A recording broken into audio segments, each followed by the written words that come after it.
Hello, everyone. I'm Lynn Cremando for YogaUOnline, and I'm pleased to be here today speaking with Jeff Masters. Jeff is a longtime student of mind-body science with more than 30 years experience as a yoga teacher and yoga therapist. He's the founder and director of the Masters Institute, which is an organization dedicated to vibrant health, wellness, and the realization of our full actualized potential. In addition to his yoga credentials, Jeff is a licensed masseuse or massage therapist, I guess we could say. His experience and training includes active duty military service, somatic therapy, sports medicine, trauma-based training, and Ayurvedic therapies. So in his work, Jeff endeavors to put all of this together, creating practices and experiences that merge the ancient Eastern wisdom with modern scientific arts.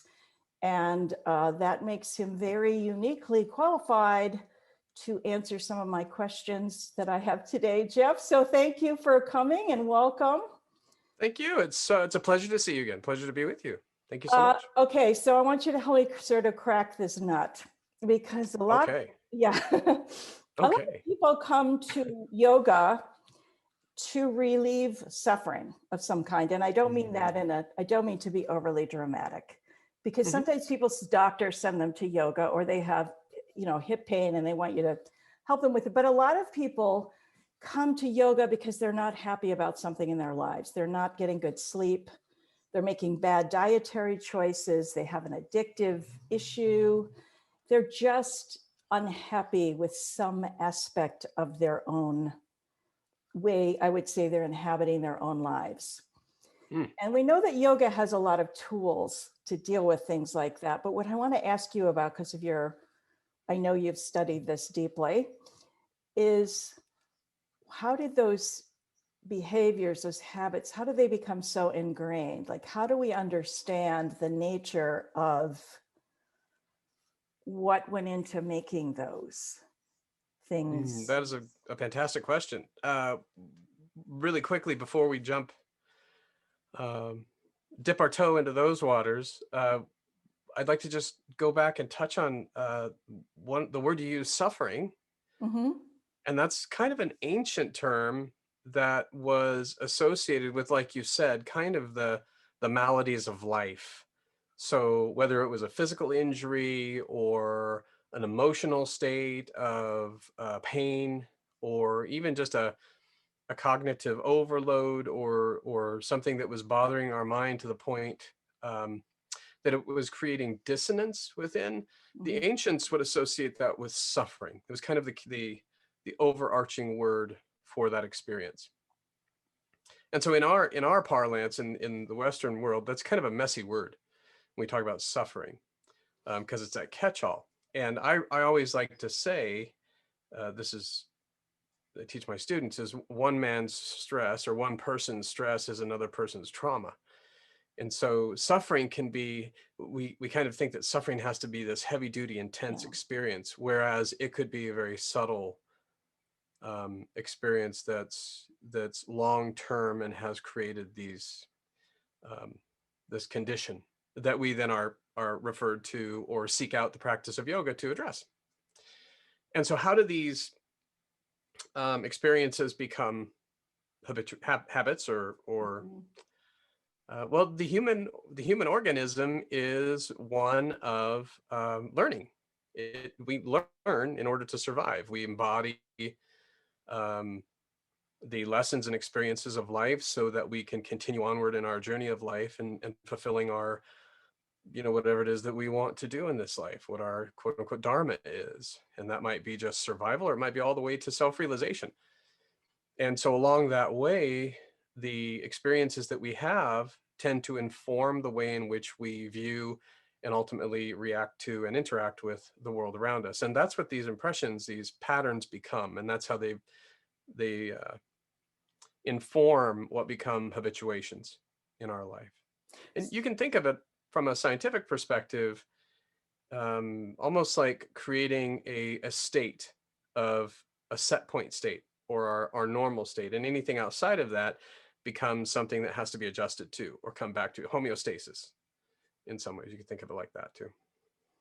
It also sounds, I want to make sure I heard you correctly. So you have this ingrained pattern that's somehow gotten etched into everything. And it also affects the way you see everything else. So your view of the world, so this becomes kind of a vicious cycle because your view of the world reinforces in some ways, what the Buddhists would call unskilled understanding of your own nature. Yeah, that is That? the beautiful experience of innocence / ignorance, is that these patterns, these experiences, these imprints, which call it an imprint, becomes, again, like a handprint on a window, becomes this smudge or pattern that we start to view life around us or the experience of life through, and therefore we want it to match up to that same experience, and so we tend to adjust our life to that. And so not only is it the thing that's dictating the way we see the world, it's what's created by the thing. So it is at once the object and the actual action at the same time. So you're right, it is a self-fulfilling kind of imprint. And that's the power of it. And the more that we're exposed to it, the deeper it grooves, the deeper it winds itself into our awareness, and the deeper it is that we see the world in that way. And so moving outside of that creates suffering. And it self-perpetuates. Yeah.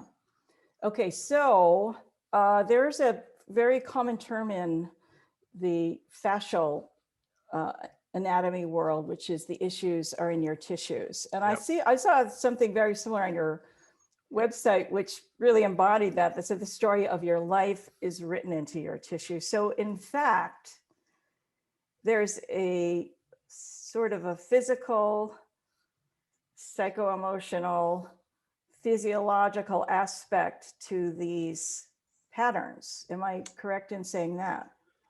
That is a great statement. And what I would do is turn that back on, well, since you're the only person on this the other side of this, I'll turn back on you, and I would turn back on the students and ask you, in your experience of life, is it all mental? Is it all physical? Is it all, emotional? Or ultimately, is the experience of life across that entire spectrum of gross, subtle, and consciousness or causal?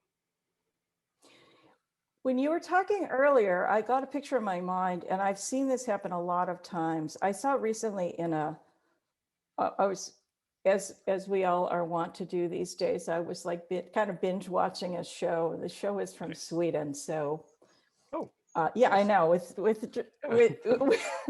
But a young woman who seemed to really have it all together for the whole thing puts this dinner party together and everything goes wrong. And she goes into this tirade of self-hatred and everything I ever do is wrong. And when you were talking earlier about that sort of low-grade chronic suffering, I thought of those times where things really spike out of control because you go back to your underlying belief that you're completely flawed and everything you do is wrong.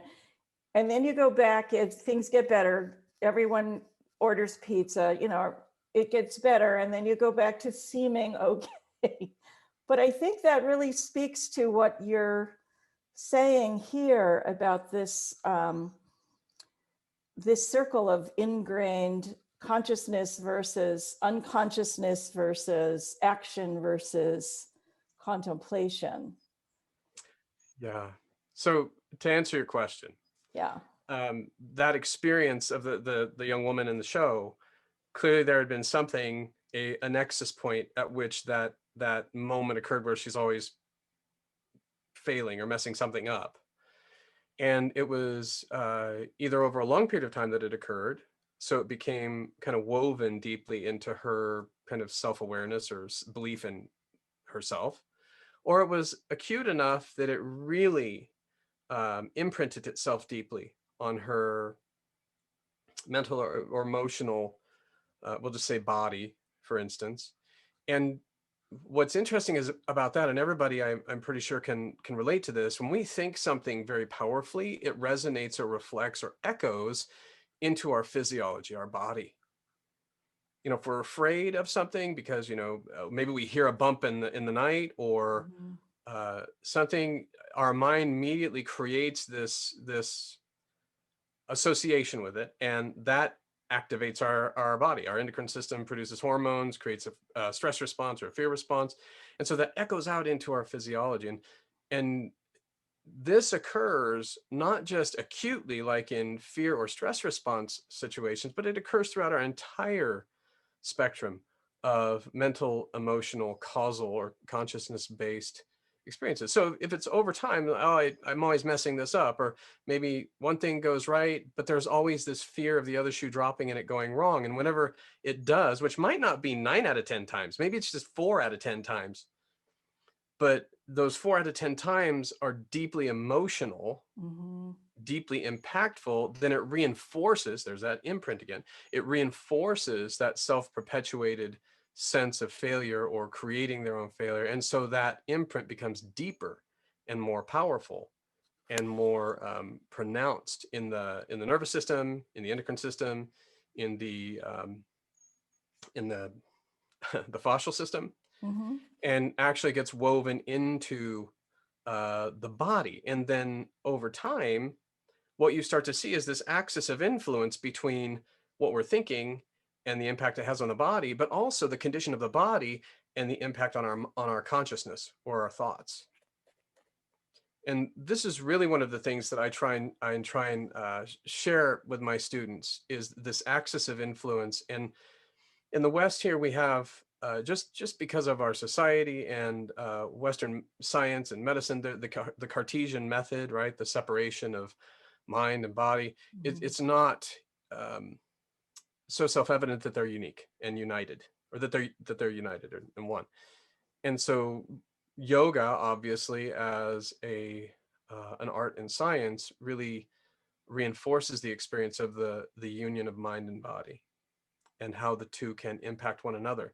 And so if we have a powerful experience, it literally ripples out or echoes into our physical tissues.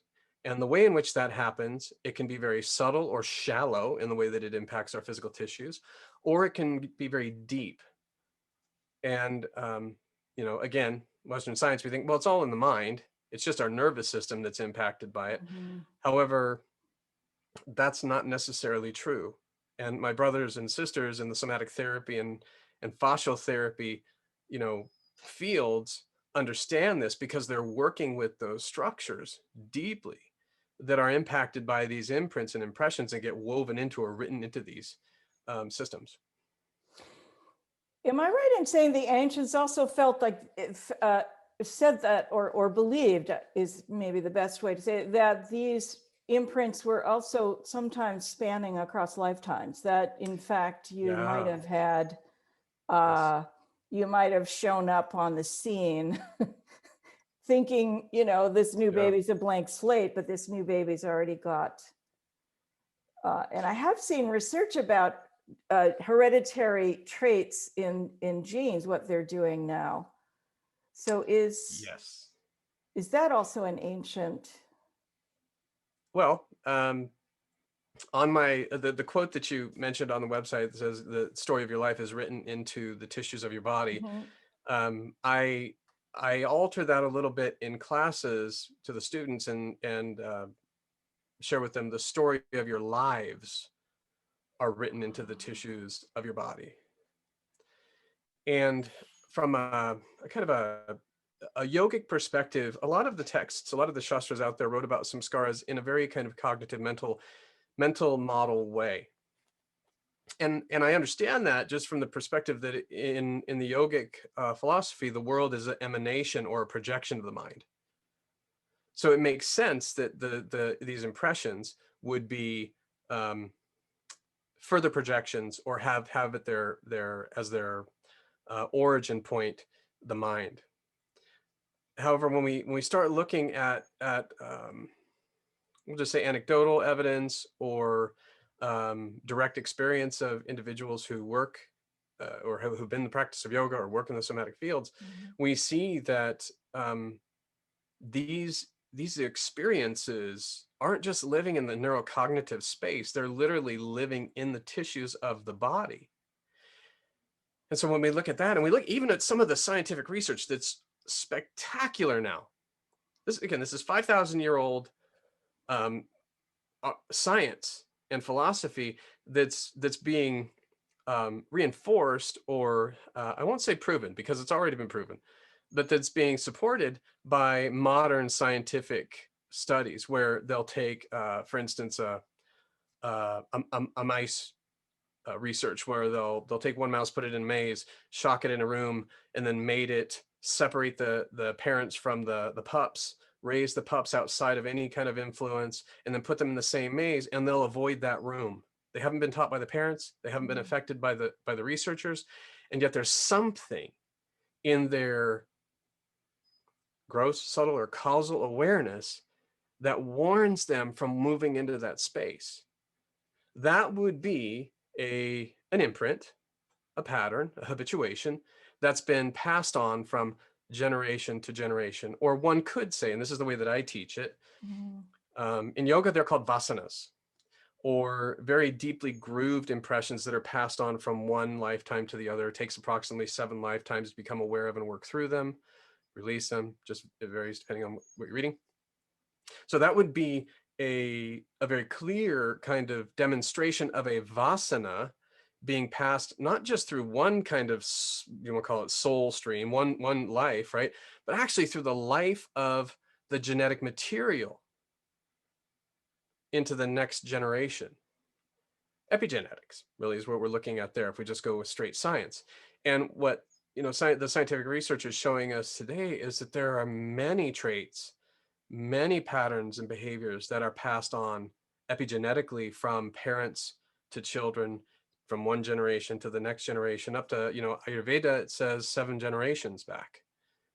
If you're looking at fruit flies, or I think it's roundworms, we're talking like 14 generations back that are passing epigenetic traits. So you have to ask yourself sometimes when you read this, what cellular information am I sharing? What cellular data am I sharing with my great great great great grandmother or grandfather?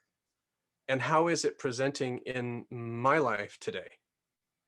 And how does the practice of yoga allow me to become aware of, unwind, and perhaps even heal these physical tissue vasanas? What is so fascinating about that is if you look at the field of change management and people trying to change something, and you say, so many times people have said, I've tried everything. And the cards are sort of karmically stacked against us completely.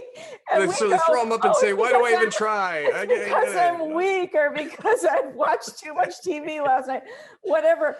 But in fact, what you're saying is, and it does come back, you used a word earlier, samskara. In yoga, you often hear us, and I've done it myself, talk about samskaras like a habit, but this is a habit on steroids, what you're talking about. It's like so many more layers than a habit, and really does explain why things are complicated. But would you mind talking a little bit about that word samskara? Oh, I love that word. I have no problem talking about that. Yes, so a samskara, it would seem that it's kind of an all-encapsulated, like the thing. Like, here's the imprint. Boom, that's a samskara. And that's the habit. But really, when we look at a habit, what and where does a habit lie in our human experience? It's a habit spans, the let's just say instincts or thoughts we have, or proclivities or desires or needs or necessities that kind of ripple across our brain, right? That influence our nervous system. And depending on how much those thoughts or impressions ripple across our nervous system, they become a more dominant thought, and then that thought ripples out into our executive function and might even create a behavior. And we might do that behavior once and then realize that we're actually getting a benefit from it. And so then that, you just say that drops dopamine. And so we want that more. It's associated with a good experience. And so then that becomes an ingrained reaction or habituation over time. And in our conscious mind, we're really only aware of that action. Correct.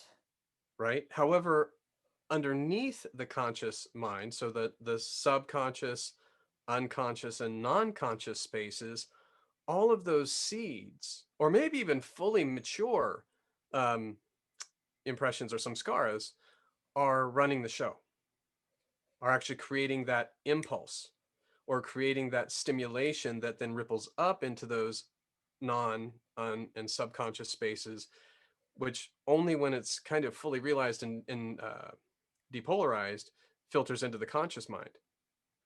So we're thinking, oh, I want to change my, I'll just throw an error. I want to stop smoking, or I want to change my habit around eating chocolate or whatever it is. And so I just think surface level behavior. Maybe if I change my behavior, that'll fix it. However, there are these deeper underlying impressions or samskaras that are creating or reinforcing that overt behavior. And so if we're just working on it from a conscious behavioral perspective, we're missing the actual root or the cause of that activity. And so, it's easy. Again, if we go back to reinforced behavior and self-fulfilling kind of thought patterns, the person tries to change their behavior, and because they're being affected by this root impulse here or impression, they don't make it. And so there's a level of disappointment, or even all the way to the point of self-loathing, right? That becomes a negative samskara. It then, on top of that, changing behavior now is associated with negative experiences. So every time they try and change, that lens of failure and negative self talk or animosity shows up on top of that. And so the student Even really gets has reinforced, I think. and gets Because reinforced. And in the mind fact, has a they're negative bias, and it's, expecting that. Yeah, the yeah, negative bias exactly. kicks up. Yeah. And so you have to work with that before you can even get to the point where you're working on the behavior. And then going deeper and underlying that behavior is working on the root samskara. And that's literally what the art and science of yoga was formulated for, engineered for, was to work on those seeds. I'm going to ask you in a minute how yoga can help us transform behavior if we understand this. But it just is occurring to me that yoga could also help us reinforce this behavior, that we could use our yoga practice to dig deeper. Is that true? To dig, so like dig deeper into those patterns, or to choose the wrong kind of yoga or the wrong tools. Okay, yeah. So this is where svadhyaya becomes very important. Radical self-awareness is critical in the practice of yoga. If I'm, a type A personality, I like to jump out of airplanes, and I'm an adrenaline junkie, right? And I like it hot, and I'm gonna, I might be for those of you that are familiar with dosha, I might be like a pitogenic, like firehound that just really likes to push. Yes. Even though it's not healthy for my nervous system or my physiology, I might be addicted to that practice because I like it, and yet that's not what would benefit my mind, body, and subtle awareness. So in some ways, that's samskara, thinking that I'm doing a good thing, obviously, with the best intentions, thinking I'm doing a good thing could reinforce that a behavior that's not so healthy for me. And so really leaning into that, the yamas and the niyamas as a guide to direct us and find that space of equanimity and self-awareness and contentment and, our edge, still knowing that the journey that we're on is connected to this greater force of self-awareness and our dharma. Right? That's where this space of, the yamas and the niyamas really help us to set up this container for transformation. And within that, we have all of these tools of transformation that help us to identify, unwind, and heal these samskaras, and then reinforce positive samskaras that institute, pratipaksha bhavana, or flipping the script, changing the room of our house, so that those impressions that normally would have triggered us, now we're aware of them, but they don't affect the way in which we see the world, and most especially don't affect the way in which we interact with the world. We're aware of them, and yet they hold no sway over us anymore. In fact, we've created new patterns of behavior that actually strengthen and bolster our prana shakti, and preserve it. So So there's I a have a feeling if I kept asking you questions for 8 hours, you'd keep talking with me for 8 hours, and I would keep I'm here to asking. support you, Lynn. I will do it as I long would, as you would like. I would if it were up to me, keep asking you a question for 8 hours. But I know you have a course and you're going to go into more specifically how we could apply yoga and Yes. these principles. So will you talk a little bit about your course? It's called Cracking the, I think this is what it's called. I could be Yes. Cracking the Samskara Code, a yogic blueprint for resetting the issues in our tissues. Yes. That is So your course. So talk about that.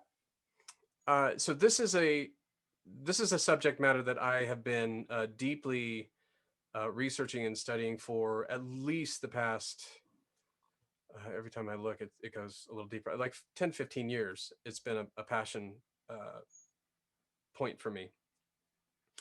And so this course, I'm really thrilled that YogaU has allowed me to be able to share it with your audience.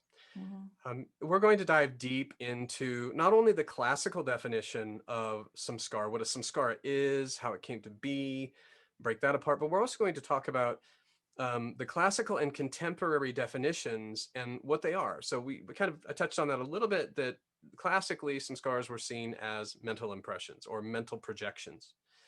And for us in this grossified world, gross world, that definition or that classification expands a little bit more. And it gives us a framework to be able to start to work with these samskaras on a very real level, and kind of explain what is it that yoga truly does. So one of the reasons that I was inspired to dive deep into this study was I saw a lot of students teaching the practice of yoga without understanding exactly what it was doing for and to their students. The practice of yoga is in its nature therapeutic. However, not all yoga teachers are yoga therapists. And so making sure that students are aware of the truly transformative and powerful nature of the practice of yoga and how it works with these samskaras is key to them being able to utilize it in an intelligent and responsible way. And so that's something else that I plan on at least touching on and covering during this course. I think also, because I know your work a little bit, that it doesn't take longer to do an embodied practice that is transformative than doing 108 sun salutations while you're doing a shopping list in your head at the same time, but that it really is that extra awareness can actually change your practice in your life in exponential ways if you just bring in this other kind of filter. Yeah, students sometimes feel like they have to do more to get more out of it. Yeah, and that's that what tends to be one of those self-fulfilling previous life impressions coming up and informing their quote-unquote yoga practice. And um, I really enjoy taking a simple practice and making it profound. And I had a really great teacher one time say, even though it's simple doesn't mean it's easy. And that's really the name of the game when we're talking about working with um, embodied impressions and identifying them, beginning the process of unwinding them, and giving yourself an opportunity to see how they're, one, affecting the physical tissues, two, where they're at in your neurocognitive experience and how they inform your level of and experience of consciousness in general, and what that looks like to your world, how that literally can change the foundation of the way in which you see the world, not just from colors or sounds or smells or taste, but literally from the way in which you orient yourself to this experience of the world around you. It can shift all of that. And it doesn't have to be some, 108 crazy Yes. sun salutations while making a shopping list. That's very true. My training is down the Krishnamacharya line, and we have a saying in that lineage, which is simply deep, deeply simple. Yeah, I love Which that. the longer I teach, the more I find that if I pare away if I just bring the practice in rather than going way out, it just becomes a much more profound experience, which is what it sounds like you're saying is to. That's very true. Yeah. Well, What allows us to come to a space of deep awareness? Yes. Whatever that is, that's what you do. And that deep awareness, that space between the thoughts, between the breaths, that's where those impressions unwind and present themselves. So and you're going to be leading 2 sessions in a practice, right? Yes, ma'am. Yeah, we're So two 1-hour I'm very sessions and excited a 1-hour about practice. that. Yeah, 1-hour looking forward practice. to it. Yeah, I'm looking forward to it as well. So we'll see you there. I can't wait. Thank you so much. I've It's a pleasure. got to go and clean my lens. Get that yogic Windex out and clean that lens. I am so Windex. I love it. I love it. I will see you soon in your course, and thank you for joining us today. And thank you so much, Jeff, for sharing your deep, deep wisdom on this topic. And we'll see you soon. Bye-bye, everybody. I can't wait. Be well.